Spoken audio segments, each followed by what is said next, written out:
ready. Welcome to Bound to Truth. This is Christopher J. Lopez and Jonathan Hershey. Oh, Jonathan Hershey, like the chocolate, but better. Oh, yeah, sweeter. That's right. Sweeter and better.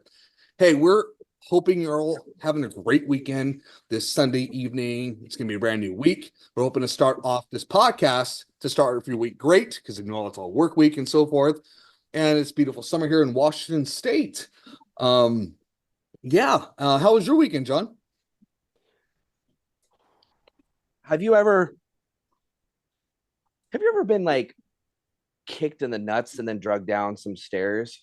Yes, many times. Okay. Yeah. I knew that's what you're into. Daily. I had honestly, I had a rough and a good weekend so far. Like it's kind of all, everything's kind of all coming down together. And I think really the chaotic part about it was, and I wouldn't even say chaotic, but it was Starvation Heights yesterday, man. Like what the fuck? You know what? Absolutely. What the F? And before we get to that, because my cut you a little short, how do you find us, everybody? Facebook, Bound to Truth. Email with your comments, concerns, insults, compliments about my luscious locks hair. boundtruth34@gmail.com. YouTube. We are now on TikTok on the Bound to Truth. And I think, and also on Apple platform. But yeah, we had a heck of an experience with Starvation Heights. And before we get into that, John, because we're going to talk more about that. Everybody wants you to know we're also going to talk about not just about Starvation Heights a bit, which is going to be talked about on this podcast. We're also going to talk about Skinwalker Ranch, and we have Stephanie, who is on here with us to give her testimony and witness to what's going on. We call her Mama P, right? Did I get that right, Stephanie? That's right, Mama P. That's right. And she's got a voice of an angel, 1,000 angels. God. So does her daughter, if you don't mind me mentioning that beautiful, on this podcast. Beautiful. Like, it's got to run in the blood, man. Like, hearing that video of your daughter, and I've heard your voice in person too, but it blew me away. I was like, whoa. I can't wait. She's going to be a monster. Dude, absolutely. I think of the 90s. I think of this 90s show where it's like, how do you talk to an angel? Dun, dun. I remember that. Huh? I forgot about that. I know. Sadly, I remember because I'm really pathetic. But anywho, yeah. So we're gonna be talking about Skinwalker with Stephanie and her experience with it, as well as John's history and his experience of lore with that as well. But before we get to Stephanie and also Stephanie, you can jump into this because we talked a little bit before on the phone regarding Starvation Heights. Jonathan, what do you want to talk about? What we had last night, the experience we had, the excitement, the whatever you want to call it. It was intense, and I'm still processing the experience we had. I am too. I'm just gonna pull up a little something here real quick. I want you guys to tell me if you can hear this over the audio. Give the viewers a little bit of a teaser here. I might.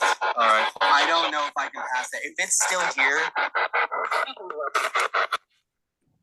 Teach them a lesson. Did you? I don't know if that came through clear enough, but getting a voice box session that came through so clear when we were dealing with some stuff, and this is all, you guys are all going to see this, hear this, and everything too. Chris has got links. He's going to have pictures and everything too. Yeah, Teach them a lesson. And I hope that kind of gets through to you people to a little bit of an experience of what we dealt with. There was something malicious. There was something dark and powerful in that cemetery last night. Like, even when we were doing a box session, our EMF reader, I thought the thing was going to catch on fire. It was off the charts, especially where one of the grave spots where we took the stick of destiny, or the that you have now, at the gravesite where one of the pillars are for the graveyard. It's not a stone, but it was a pillar, and it was insane. And go ahead and elaborate on that experience, John. I don't even know. Oh, was so. And you guys are going to hear this too. He's got some audio that we recorded in there, and we totally had the intention of doing like a little bit here, a little bit there while we were there, but we got so overwhelmed in our investigation that we weren't even able to come back to telling everybody or updating everybody on the podcast about what we were experiencing there. But luckily it is all recorded on film. Chris, you're more of a novice when it comes to doing the in-person investigations. Absolutely. And I think everybody would like to hear your feeling of what it is. Probably tell me what this felt like to you, from like the moment you got there to the moment that there was that switch in the energy. And you remember that, because I remember we both felt it at the same time, where it was like somebody had just turned on the holy shit. Yeah. So basically when we got there, even just walking up the trail to the area, you can feel that there was something heavy in the air there. And I told you this too before, John, is that even though we live in Washington, people think it all looks the same. It doesn't. And I think there's a spiritual element to that, and how things grow and how things absorb what's its surroundings. But I'll tell you this, and we've been to Black Diamond 3 times, and the second time we were at Black Diamond was very, very nefarious and malevolent. But I gotta say this being there wasn't, I would say, per se overly malevolent, even though we've heard some things that were sketchy. It was the most terrifying experience so far for me, in the aspect of just the noises around the woods, just the cold spots that were heavy, as well as the multiple goosebumps I had all over my body. And I'm not exaggerating. It was heavy goosebumps, heavy things were happening. Also, when we were doing our reading, I won't forget how you were touched, I think, on the back the one time, and then also, your license is carry. I was literally and you fell on the ground. You freaking freaked out. Back, something pulled, and I had in your leg. I had Chris test it with my holster. Like, I mean, you can even like Steph, you can see this, like my holster. This is nothing is coming, and this is one of those ones that might take your pants off with it when you pull it out. And I was sitting there and yanked back by my firearm, and it was unholstered. Yeah, and it got loose. That is never. I've never had anything like that. Even when I pulled it, it was unbuckled, and it was hard for me, but it got loose. And after that, before I even touched the gun, when that happened, John freaking fell on the ground. It was nuts, and I was like, "There's nothing behind him." And then on the box reading, we hear this creepy laughter, like, like it was like it literally laughed. I was like, "What?" It's on camera. It's not like, I've been to Starvation Heights many. I go at least once a year, and probably have gone once a year for the last 15-ish years, maybe a bit more than that. And this is the most active it's ever been. And honestly, I think it's because it's been so vacant. It looked like nobody had been up there since probably the last time I was up there in October of last year. And the energy that was there was completely unlike anything that I've experienced at that cemetery. I've experienced similar and worse at other places, but never at Starvation Heights. And this one, last night was a whirlwind, and I'm glad that you were there to experience that with me, because that's a once in a lifetime experience, what we dealt with that night, especially with our voice box sessions, the intelligent responses. And you know what, too, we're excited. We're going to be going back officially for everybody. Afterlife Research, that's the show we're working on with Xander and Stephanie on, which is going to be an epic show. We'll give you more information, details about that to make it more official. You'll see some footage from what we've done on the show, but definitely more about when we're going back. And also the weird thing too was the rock formations that we saw on the tombstones, multiple rock formations on the tombstones that were precise and elegant.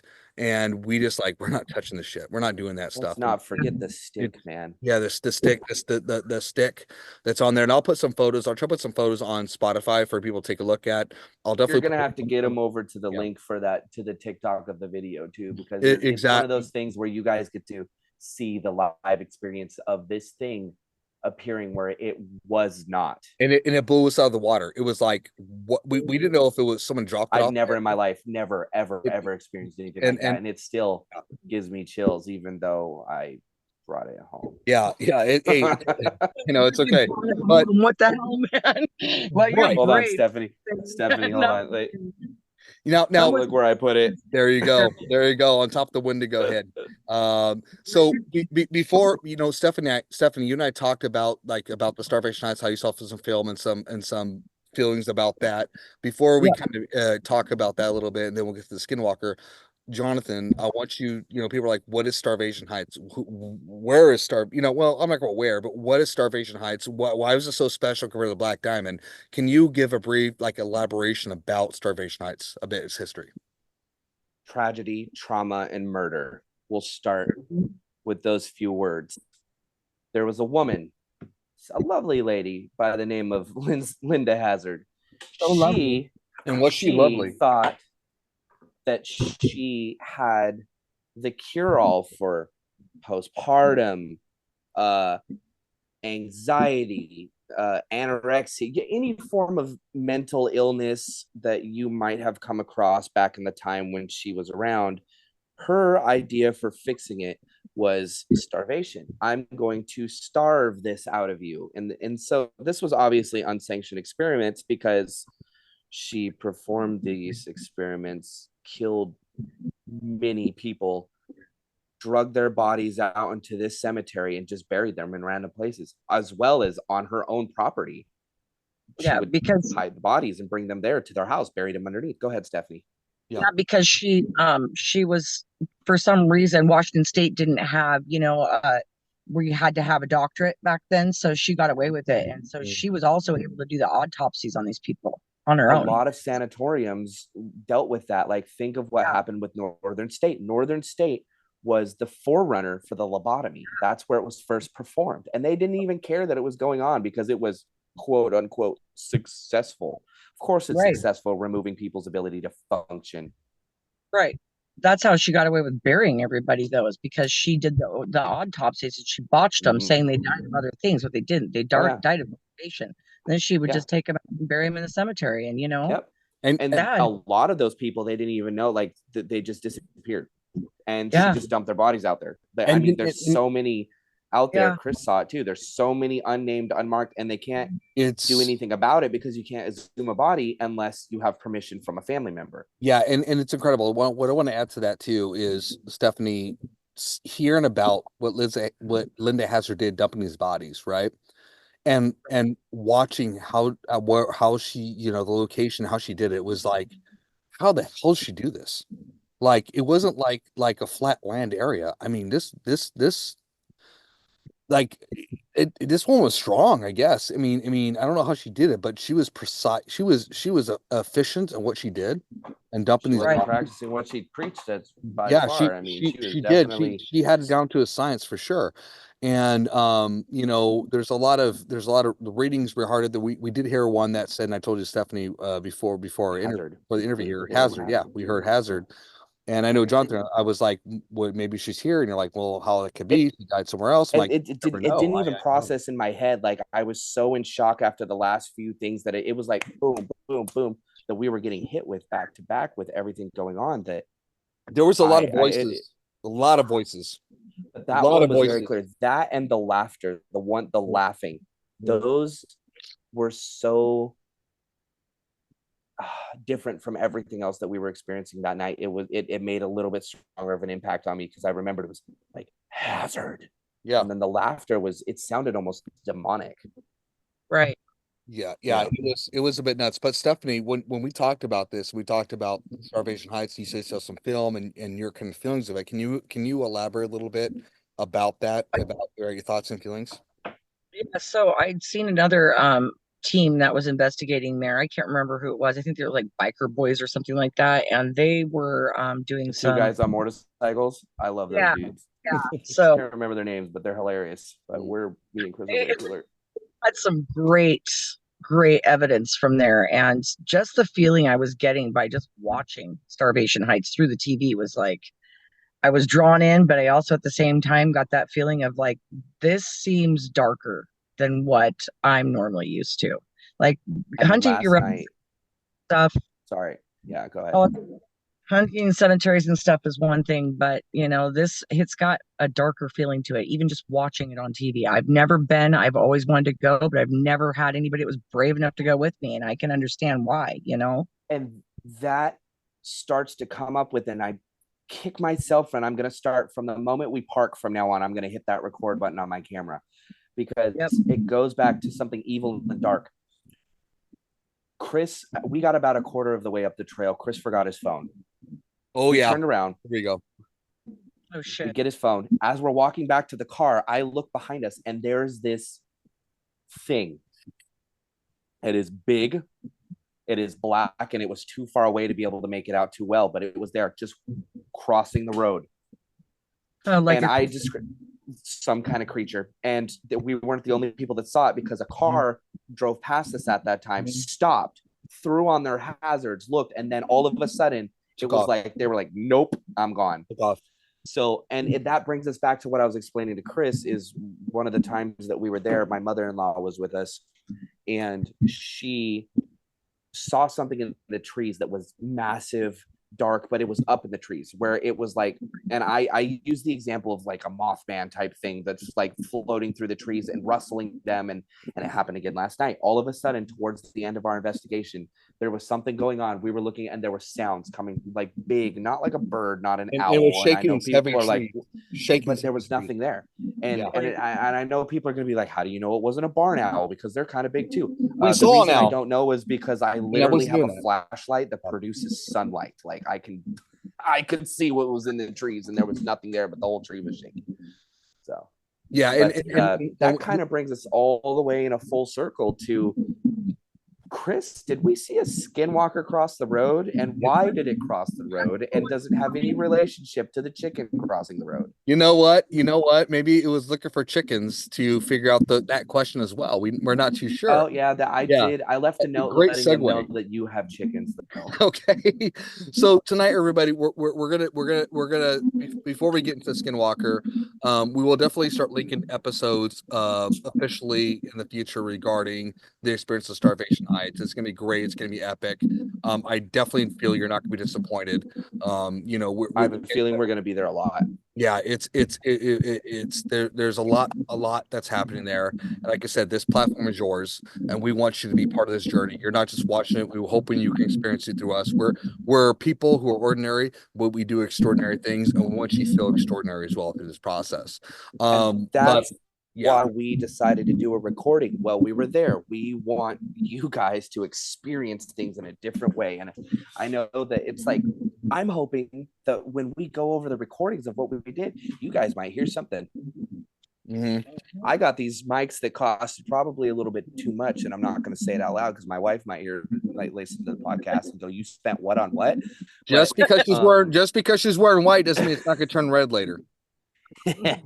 But yeah, I want people to be able to experience things because not everybody has the time or the capability to get out and do what we do, and we're here to bring an element of truth to everyone. Yeah, absolutely. Yeah, and like Steph and I were talking about before, is like, we have these religious dogmas and everything, and we've had people who would say like, well, you believe in ghosts, you believe in this, you believe in aliens, all this stuff, that's ridiculous. But yet we have a dogma of religion, we have a dogma of things that prophets and so forth experience with God. How's that not any different? And it's not to say that's up in that same level, but it's to say like, hey, these things are real, and people should have a platform and feel comforted. Like I said, this platform is not just about our experience. This platform is for people to reach out to us to share their experience. I call it what did I say, Stephanie, paranormal therapy, where paranormal therapy, where we could talk about those experiences, because it does affect us in our lives. People have no idea these events and things that happen in their lives, that's not the norm, the narrative norm, affect people's lives, and they don't talk about it because they're afraid of that ridicule. And everybody, we encourage you to share the stories. We encourage you to reach out to us because we want to hear the stories. You're not alone. You're loved and you're not alone. And a great example of that is going to be Stephanie talk about the Skinwalker experience that she had. And with that segue going through, John, I want to officially say to Stephanie, please talk about you, who you are, share your experience, and let's debrief on this stuff, man. Let's get in therapy mode. Let's go. Let's do this. Bring us, tell us, I've been dying to hear this. So the floor is yours, ma'am. It was interesting that you said you saw a black looking creature. I'm assuming pretty tall, slender. Massive. Massive. Yep. Almost how I described it was, and I think I said this on the podcast. You obviously saw the movie Signs. Do you remember when the alien came out and all you saw was it's kind of like that's what it was, big, and it was like in that moment and where lanky, you were just so in shock, like wow. Yeah. And Chris saw it too. It wasn't just me. We told her around. We both saw it. Yeah. You were literally describing what I seen in the road, and it is forever changed my life. I wasn't somebody that, like, don't get me wrong, I believed in the paranormal because I've had like experiences since I was young. But when it came to creatures, things like that, I was kind of on the fence with it. I'd never had an experience. I happened to be dropping my now soon to be ex off. He was my friend at the time. I gave him a ride home and I was heading back to my house, and I'm coming down this road. It's a rural area in Arlington. It's got 2 schools on it. It's called Jacobson Road. It's right off of 45 Road, or known as 11. Exactly where you're talking about. So there's a school right there. It's called Cougar Creek Elementary, and it's off to the left. It would be off to the left as I was, heading back home to Stanwood. And I'm speeding. I'm not going to lie. It's a 35-mile-an-hour road. I'm going kind of, a little over 35.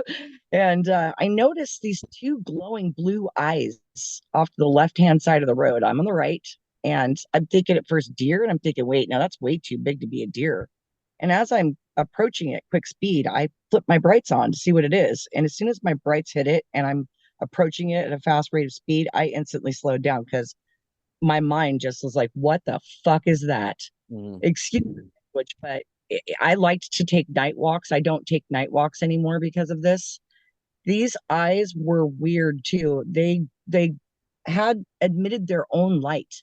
And what I mean by that is, like, this thing was standing there. It had no cover, nowhere to go. There's just an open field where it was trying to go to. And it had no cover at all. And let me tell you, when it turned its head sideways, I could still see the blue light coming out of its eyes like flashlights. That's the part that really creeped me out. But it was panicking. It was panicking, like, where the hell do I go? It was looking at my car, looking back in front of it, looking at me, looking in front of it, trying to figure out where to go. And that, I shit you not, that thing took one leap into the middle of the road and then one more into this tree line and hid the tree line. I was so scared. I went all the way over into the left-hand side of the lane. It's just a big hill that goes down, and I just flew down that hill. I didn't even care if traffic was coming head on. I was so scared. And it just changed, like, my perspective on shit. And I don't take night walks anymore as a result, because I know these things exist now. When you see something like that, it completely changes your life. It absolutely changes how you view your everyday anything. My experience was not similar, but I'm not going to take the floor away from you, but I'm going to say I know the feeling of when you've realized that you're like, this is something that I now have to worry about. Exactly. Right. Exactly. And you know what? I'll share this really quick. I shared it a couple times in the podcast, and then Steph, I'm going to ask you a question. Okay. So, I shared with John with this. I think I shared it with you this too, Stephanie. Is that a few years back, my ex was here, and my brother-in-law, my spouse at the time, we were having a good time, doing our thing, talking, having some drinks and so forth. And then, my brother-in-law and I went to bed around 11:30. My spouse at the time, she's a late night owl, which God bless her. I'm getting there with what we're doing. And anyways, around 2 to 3 in the morning, she heard a knock on the door of a lady saying, "Hello, can you help me?" But it wasn't a panicky. It was nothing like, "Help me now, help me do this. I'm in trouble." It was like, "Hello, are you there? Can you help me?" And she was so freaked out. She just sat on the couch and just did nothing until it went away. And that's probably the best thing. And here I'm out in Hansville, because we're around the native areas, is that we're thinking it's possibly a skinwalker. First, I was thinking as a BEK and so forth and all that jazz, but it seems like it's more nefarious to being a skinwalker, just because of what it can do in drama. Now, that's to me the echo experience that you've had. It's not the similar because you saw something more physical. Mine was more secondhand in regards to the voice and the drawing and trying to get somebody out. Can you describe, besides the eyes, when you saw what you did, the best you can describe is what did it look like physically besides the eyes? Can you give a description of that? I was actually just thinking that I would tell you what it looked like physically. It was tall. It had to be a good 7, 8 feet tall, but it was skinny but muscular. It was a weird part. Very skinny, but it had big, broad shoulders. It was muscular. The arms, you could see the definition in the arms, but they were still smaller, skinny arms. The hands had claws on them, and it hung down there. The arms were past the knees, and it kind of stood hunched.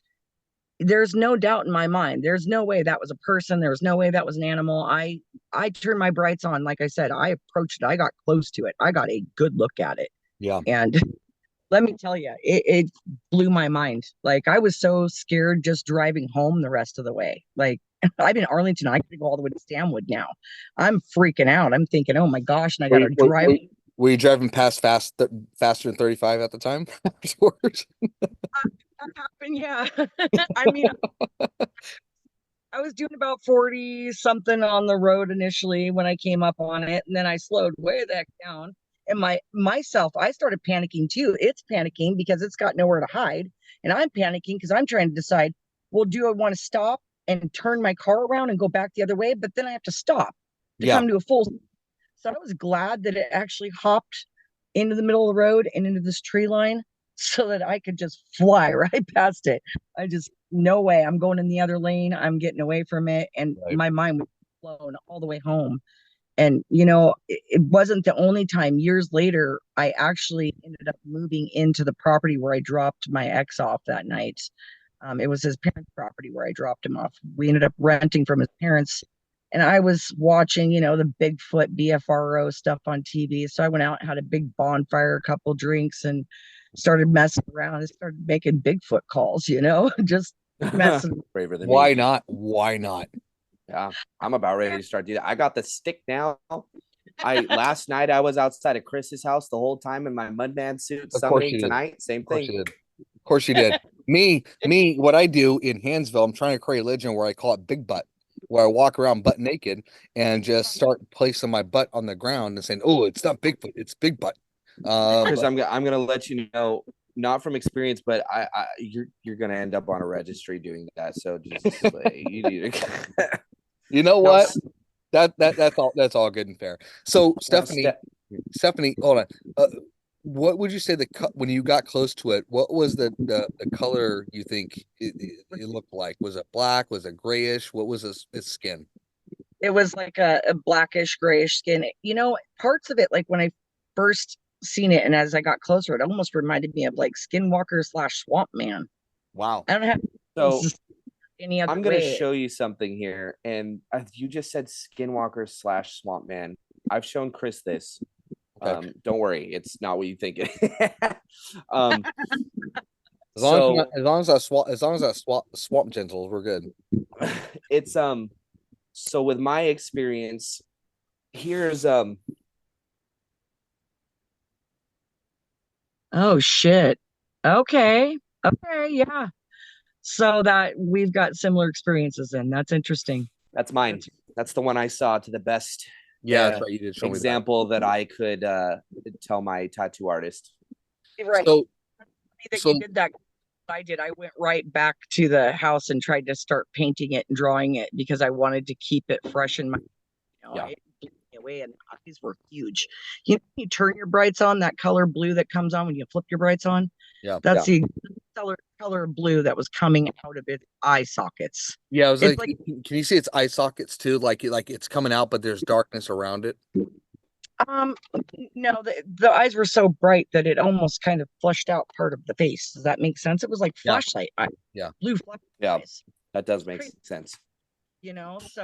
So I'm seeing mostly eyes and this massive black body, and I'm like, what in the hell? And bipedal and hunched, and man, it's scary. And I've told a lot of my friends and family this story, and I think they just like look at me like I'm crazy, but the reality is it was in such a rural area. Like, people are around all the time. I mean, we're like a couple of miles from Costco and, a big stuff. So, I don't understand. Like, you'd think that you'd see something like that, like, out in the woods or some shit like that, not like in town. So the thing about it is the misconception when it comes to this particular entity is that everybody thinks that your Appalachian Mountains, middle of Alaska, middle of they live where people are because they hunt people. Yeah. Their source of food is people. They don't hunt deer. They don't hunt rabbits. They don't even substitute for those things. It's definitely a different type of a predator, maybe apex or not, but definitely something that's intelligent, like John was saying, that can mimic sounds and do things to draw you in. And so forth. And also, Stephanie, what I also ask you too, you had something recently that you sent a film on. Can you describe that film that you sent over that was quite extraordinary?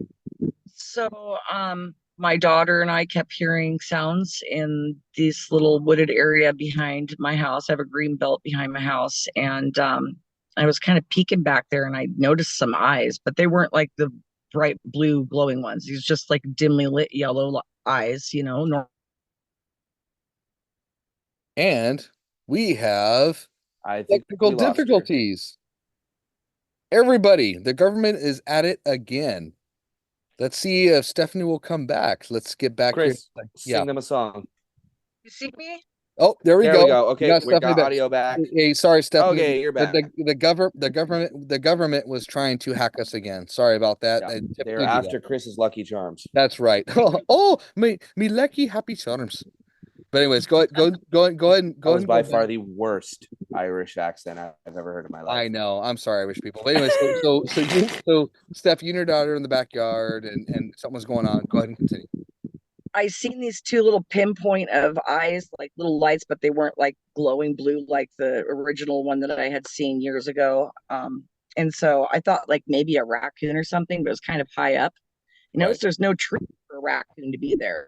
Right. So I grabbed my camera and I started using that to kind of look a little bit better. And I shit you not, I see this white head peeking out from bushes on one side and the two eyes on the other side. It almost seemed like there was two of them that were moving in closer to each other. And this is not the first time I've had an experience here. I don't know if it's related. My ex and I have had an experience where we were sitting in the driveway and we could see what looked like a Halloween decoration fly by, and there was like a cape looking thing that flew.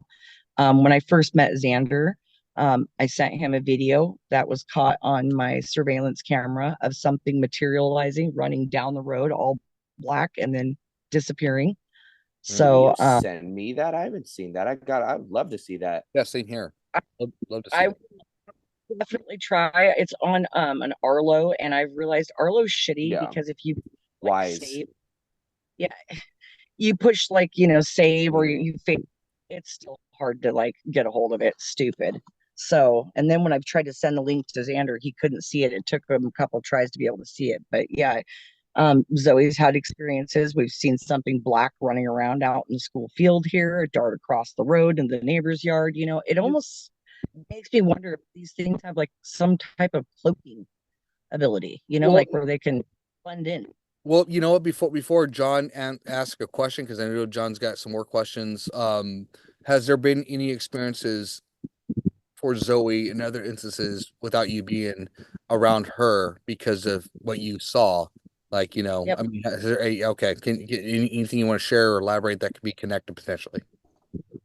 So, I would say it's more on the paranormal realm, but she's had experiences where she's gone outside and thought she's seen something as well. Same description, something dark. It's got the dark shape of a human being, but and then she's had things where she's heard things, coming up and down the stairs after her. So she'll come running down and freaking out. So I don't know what is going on, if it's all connected in my neighborhood, my house, or if they're not connected and they're completely separate. I just find it odd that all this stuff is happening and then I'm capturing stuff in the bushes that looks like a dang skinwalker, So, yeah, so let me ask you this question. So with the experience you had with the Skinwalker, you first saw it, and what these current recent experience you're having now, how far are you from the location? Oh my gosh, I'd say probably 10 miles. Interesting. Okay. Okay. So John, with that That is information you way too said, close for my comfort. yeah. So John, with that information said, while you're lighting your sage of the Catholic Church, what's your thoughts on that? We talked about last night, we're riding home regarding Wendigo, Skinwalker, and how what they do, and this is not the scary Stephanie. This is just kind of like what we're talking about with Skinwalkers and how they toy with people in a way. And so John, yeah, go for it.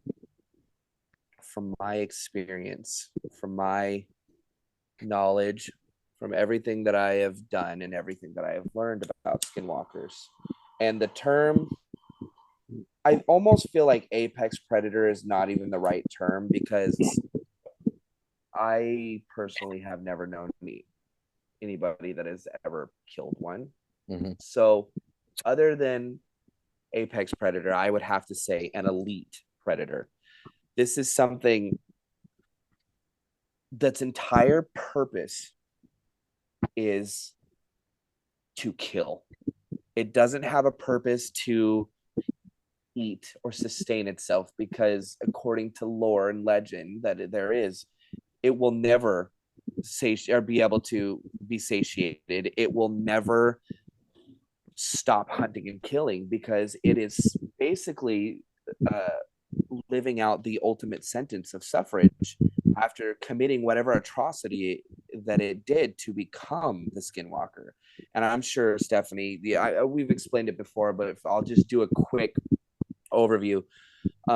According to the legend, there needs to be an atrocity of cannibalism, a great murder towards family members, or some form of heinous, horrible crime that can turn somebody from a person into a Wendigo or a Skinwalker or things like that. Like these are it's not like I go to my local apothecary and pick up a tincture and then I'm a Wendigo. These are horrible things that you have to do to people that you love to become these pure evil spirits.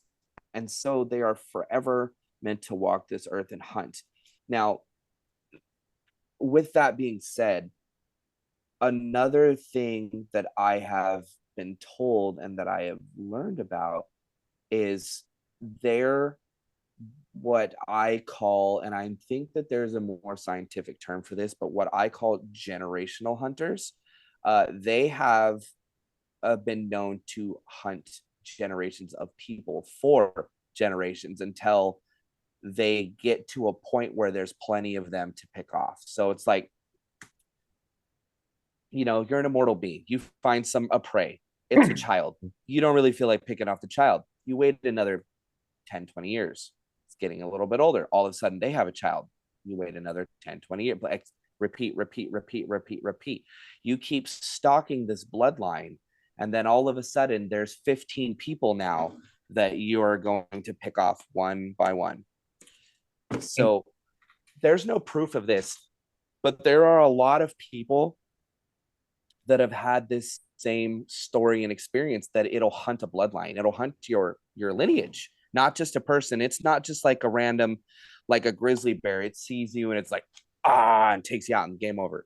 Right. They're meticulous. They are skilled, and they're evil, and they're very intelligent. They're powerful, and there is a supernatural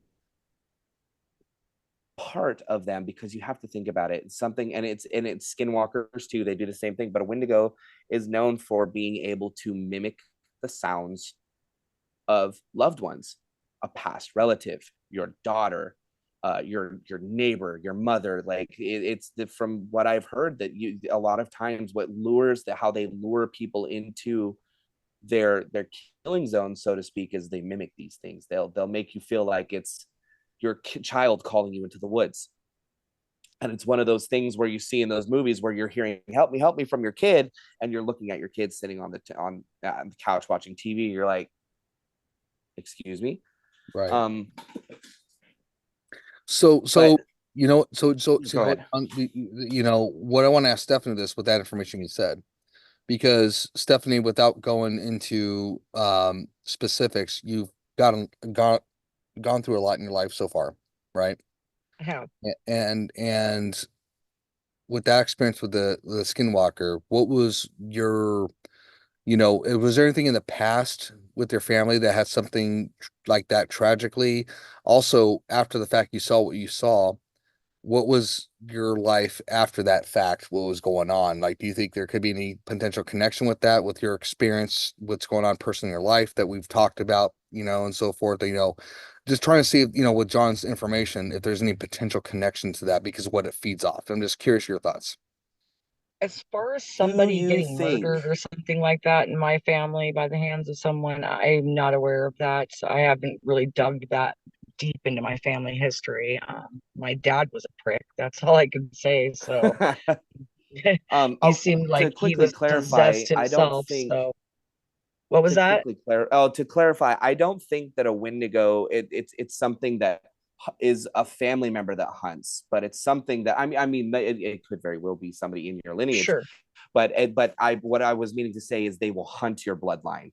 A random one could come around and hunt it. So I don't know if I need to make sure I made that clear, that I wasn't thinking that maybe somebody somewhere in your Well, bloodline had turned into one. and I'm thinking about her daughter Zoe, about her hearing things and so forth. I'm just curious if And I'm maybe, curious too to wonder if this is something that might, I mean, because I've also heard, and not trying to plant anything to no, freak you No, out, I get it. conspiracy out, yeah.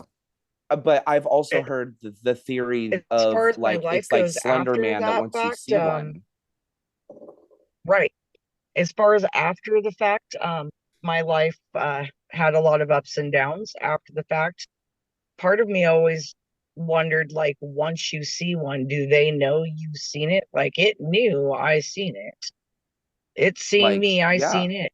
Is there like a way for it to like know that you've seen it? Now you're just stuck seeing it for the rest of your life? I don't know. It's weird. I don't understand it. kind of like not exactly Slender Man, but there was another like offshoot brand movie that I watched that was very similar. Like the Like rake if or you look, something. something like that, like if you looked away from it, it would get closer, but it didn't really matter. Like you could always get away from it, but it was always there. Like, Right. Yeah. I don't know. It seems a little weird to me that, some of these happenings happen to be in an area with a lot of paranormal activity as well. So Well, a you're lot of me wonders if do there's a you feel connection. are you scared for yourself? Are you scared for your daughter? Like that At this thing times, might be hunting you or stalking you? like anything like um, that. Yeah. It's a great question. at times I would say I'm scared, like if I'm sitting outside, and enjoying the evening air and having a little bit of a bonfire and I start hearing something in the bushes and the dogs start going crazy. It does make the hair stand up on the back of my neck and I'll go inside. I know better than to sit out there. I got really brave when I sent you guys that recording, or sent you the recording, Chris, Mm-hmm. um, because I was just like, I want to capture this on film. I know what I'm seeing. I can see it's ducking down. I can see its head over there. But Right. even with it ducked down, it was still tall. It was like almost like it was hiding behind the tree, kind of ducking, but hiding a little bit behind the tree. No branches or anything for a raccoon to be hanging off of it. So Yeah. I'm thinking I'm seeing something else, and it's in the shape of a human head. You can clearly see that. It looks like the shape of a person that's bald What do and you white. think about the what charged me and Chris at Black Diamond Cemetery? What do I think about what? What do you think about, so when me and Chris were charged from the woods, when you guys were above us, when you and Xander were standing about, Yeah, did you have the same feeling? I did. I actually initially got a feeling when I first went into that cemetery. When I first met you guys, I'd never been there before, and I Yeah, was instantly drawn into that the part, woods, that in corner, that particular the far right corner. Yeah. corner. Yep, in particular the corner. And Blue was actually drawn there too, and Mhm. that's where we had a weird mist just engulf us. It was weird. It was almost like we were in a tornado. We were in the center of a tornado, and this mist was just going around us. Right. And I wish my other phone did not get stolen because I had pictures of that. But, you know, I did capture myself saying that, oh my gosh, what the hell is that? Because we're getting engulfed with this stuff. Blue was like, he wanted nothing to do with going in that corner. So we're definitely, yeah, go ahead. Sorry. I think when it comes to that cemetery in particular, those woods definitely, they give me Skinwalker vibes, to be honest with you. Yeah. It does. So John, let me ask this question, and then Stephanie, we will ask this one. John, would you be open to checking out Stephanie's property? Absolutely. If Stephanie wants us to, especially 10 miles away, that you feel threatened, because my job is the paranormal and investigating, but also there's another part of my job that I do, which is taking care of malevolent experiences anyway. And I made a vow to myself, to my God, and to the people of this earth, to protect people from evil in any way that I possibly can. And if you feel threatened, Stephanie, if you feel that you're in danger and your daughter's in danger, I will hop on my bike right now and head over there. Yeah, it'd be great. More fully appreciate. Yeah. How do you feel? If you're open to it, I do think it warrants an investigation out here. Like I've been telling Xander from day one. I personally I don't know. Again, is this something that's, you know, stalking me and my family, or is this just something around? Because I lived in a house in Stanwood for like 7 years, and I didn't have any experiences that whole time. It was quiet. And then I move over here to my mom's house, move back here, and I've got all these experiences again. Well, so I find it very odd that lots of things are happening here. And then I'm also having Skinwalker type experiences, paranormal and Skinwalker here. Chris, but at my last house last year that I lived in, I didn't have any bad feelings. Nothing happened. And like I said, I was there 7 years. So I do think it warrants coming here and just kind of checking to see what's going on. But I'm in a heavily populated area, you know, so it is weird. It's weird, and it's weird enough to make me not want to go walk anymore at night. It really sucks. I'm in a heavily populated area too, and we are very known for having Wendigos in my particular area. Where I mean, same Chris here. has been to my house. You can't spit and not hit a house. Yeah, exactly. Right. And where we're going to ask John regarding Stephanie, or if it was if Stephanie is okay with it, let's do this, Chris. Let's go. Oh hell yeah. Yeah. Okay. I've been wanting to. I know. I mean, Stephanie is like family. I mean, Zoe is too now. They've, you know, and it's let's do this. Let's go figure out what the hell this thing is. What we'll do is, I know we got the Starvation Heights thing, and John and I were talking what our next venture is going to be, and I think the next venture is going to be your place, Stephanie. Yeah. Okay. That'll be the mine and Chris adventure that we go out to. Exactly. The Truth adventure. Yeah. We'll put it on the podcast if you're okay with it, for people to kind of have that. Chris will bring his special butt plug. Yeah, exactly. It's special. It's got diamonds on it because I only get the highest quality. Wow.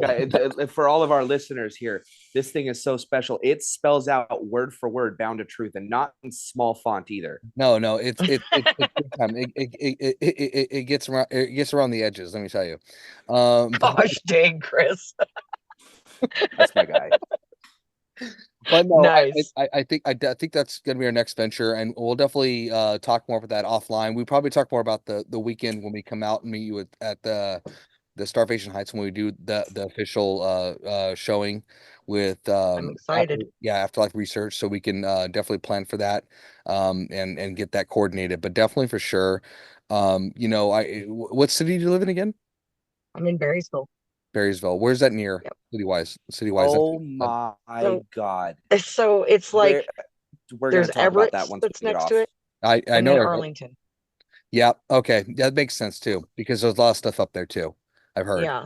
And I'm right by the reservation too. The Tulalip reservation is like right there. And that's the thing. I have a friend. It's all about the res. I wonder if they live very close to you too, because I have a friend that I used to work with, who lives in Marysville, very close to the reservation, who had a very similar experience that you just had. And I was actually going to talk to you when we got off of here because I didn't want to give too many details about your location over for everybody to know. And we could talk offline after we finish up the episode to kind of talk a little about that. But I'll tell you this: a lot of ties has to go with the res, like where John's at, where I'm at, with the experience that happened that night, with where you're at. A lot has to do with the res, which is to me not a coincidence because, like I was telling Steph this, John, I told you this last night. Washington State is like a spiritual vortex of so much supernatural things, not just in the woods, but just because of the history and just what the natives bring into the place and what they describe. Something that should not be ignored. Just because what they describe it doesn't mean it's what it is. However, it's a real thing. It's real to people.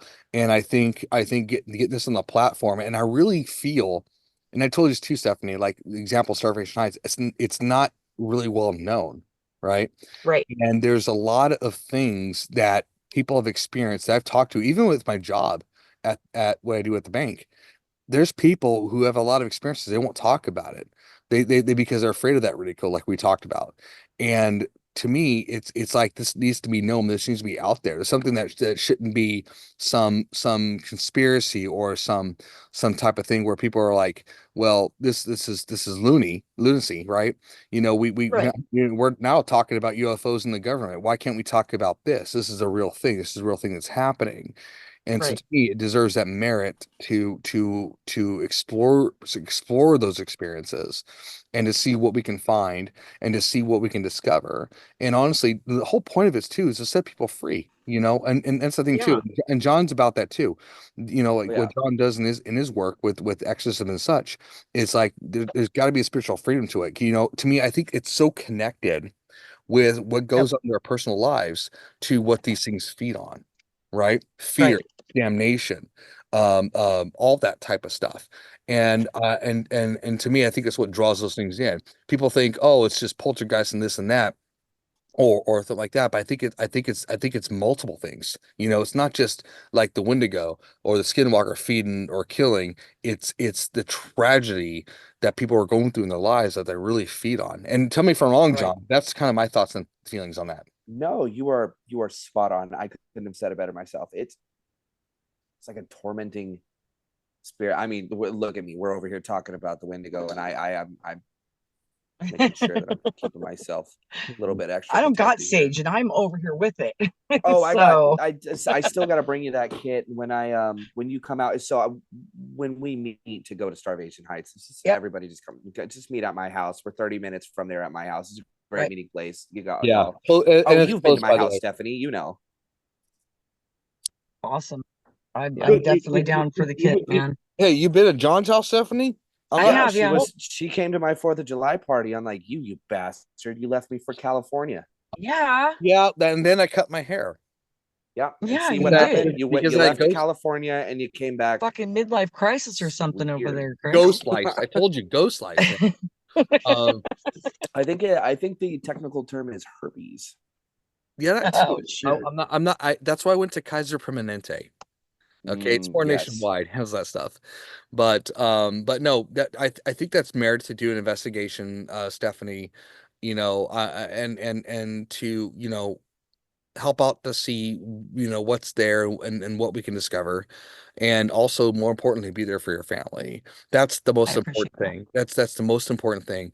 And I know people might think, listen to the podcast, well, that's stupid. She's had personal tragedies, but people don't understand the spiritual realm is so much darker and deeper. They don't understand how it affects personal tragedies in front of us and all that jazz. Absolutely. There's such a feed off of it. They feed off of people's sorrows, their hatred, their pain, loss, the negative entities that are out there. They feed off of it, and that's what they love. And they will follow those type of people because it's food to them. It's what fuels.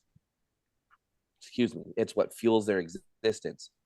It's almost like people think when demonic possession, they think about, people like head spinning and like, you know what I mean? But it's really not. It can be, something as simple as something gets into somebody and next thing you know, they're beating the crap out of their family or losing jobs left and right. Me and Chris were just talking about this on the way home from Starvation Heights, that tragedy brings tragedy.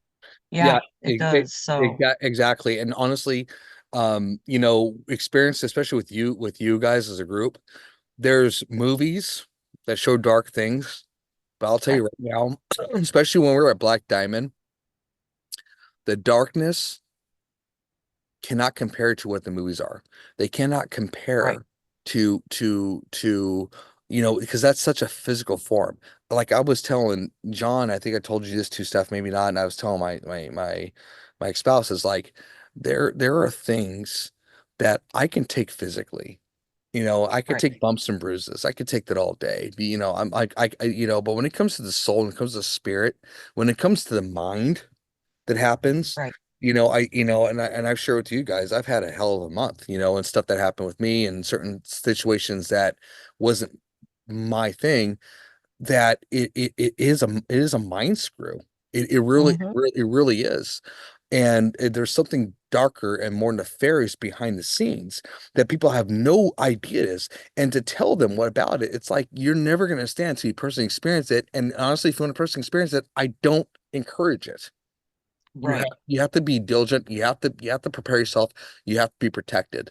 And you know, and so you, yeah, and so when it comes to stuff like these, when it comes to like these beings like the Wendigo or the Skinwalker or whatever these things are, to me it's a lot deeper when it comes to life, when it comes to our personal life and so forth. It's not just seeing it, it's about how is it affecting our lives, right? You know, because it's it. And like honestly, my experience with you guys, when I see horror movies, it's not the same. Because it's like that's a physical thing. But when I mean it's completely different when you're watching the movie. He only pees a little, but like when he's in there, it's a complete he empties his bladder. Like it's horrible. Yeah. You know, and so Stephanie, I think you're a very perfect example of what's going on in your life that could be a potential thing to look and to investigate on. And can't say, and I can't speak for John. John can only speak for himself. Can't say we can solve it or do anything like that, but it's something worth investigating to kind of see what potential connection there is. I can't And it's promise about you. getting answers. Yeah. You know, I that's I what it can't is. promise you that I can give you answers. I can't promise you that I can take care of this or get rid of it or even get a picture of it. But what I can promise you is that I'm going to try. I'm going to try for your sanity, for my sanity, and for the protection of your child. I'm a father to you, and I've met your wonderful daughter, and she is a great person, and you're a great person too. And if I can do even a little bit to make sure that you guys are safe, it'll help me sleep better at night. Yeah, I would love that. I would absolutely love that. And just in general, when it comes to this kind of stuff, I mean, obviously it lights a match under your ass and you get curious and you want to find out. It almost becomes like, I don't know, for me, having all these experiences and especially seeing that in the road, it's just made me that much more curious to find out, get answers, you know, and then also try to be there for other people that have had experiences. I know there's a lot of people that feel alone because they're like, wait, well, not many people have experienced that's what we're this, here you know? for. We're here to exactly allow people to share their stories so the rest of the world can realize that it's not just you. It's not just them. It's a lot of people. Like your story, there's somebody in my life who was, excuse me, it's these IPAs. There's somebody in my life who is not a believer or wasn't a believer. They were a straight shooter, military, factual, man of science and God.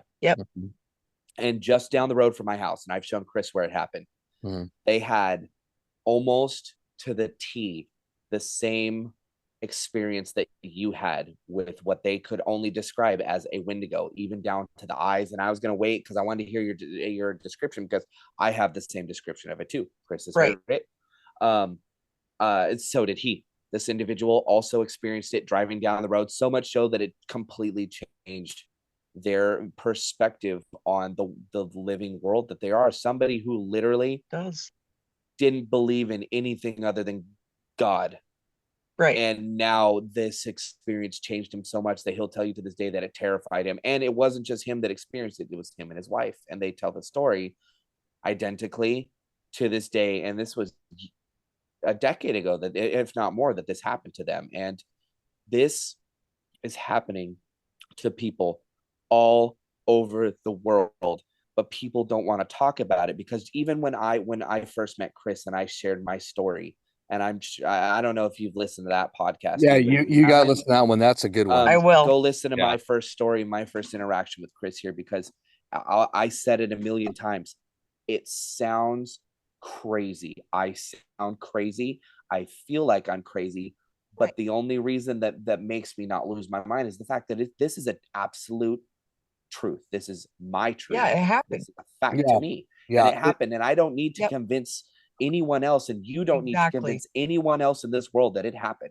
It happened to you, and that is your truth. And I am here to allow you to speak your truth and to maybe back that up. Maybe I'm going to go out there and I'm going to catch this thing in a box, and then we're going to be sitting on the evening news here, Stephanie goes, here's her truth. I'd love to catch it in the box with you, man. I really would. We're gonna lather him up in honey. Yeah, I already knew I'm the bait. You know, listen. I prefer olive oil. I like olive oil. Okay. Chris is gonna end up with bees up his butthole if you do that. But you know what? I'll say this. The most important thing too is like I kind of think like Stephanie, with this being that you saw, this skinwalker being, you know, sometimes I wonder if it just plants the seed. If it was actually scared and heavy breathing, I wonder if it's planting a seed to create the fear so it could feed off it, type of thing. And I don't know. It's very interesting. There's so many things it could be. I would love to find out. Well, that's what we're here to do. That's what we're here to theorize, investigate on, and so forth. And we'll definitely talk more about it when we go to do the official recording of Starvation Heights and get a plan together. We'll do another episode, record that there. But I know we got, God, I could talk to you guys for hours. So I love all you guys. I love you guys very, very much. You guys are you guys are awesome, man. You guys, all of you guys. So we're gonna do everybody's. We're gonna end the episode. Stephanie, John, hang tight. We're going to debrief a little bit afterwards, just kind of wrap things up. But everybody tonight, just to let you know before we get this going here, how can you find us? Well, you can find us many ways. boundtotruth34@gmail.com. Give us some questions, comments, compliments, insults, or thoughts and theories. We'd love to have you on to hear your and to get your thoughts and feelings of our conversation. We're also on Facebook, Bound to Truth 34, or no, actually not Bound to Truth 34, it's just Bound to Truth. We're also on YouTube, Bound to Truth, TikTok, Bound to Truth, and also now on Apple, Bound to Truth, of course on Spotify. And we're going to eventually start doing some live stuff. I told you about that, Stephanie. We're going to start doing some live stuff eventually to get an episode going on, so we can have people connect here locally here in Washington, and hopefully broader more. But I want to say, everybody, thank you for listening. We love you. This platform is yours. This opportunity is yours. Be blessed and have a great night. Absolutely. Good night, guys. Good night.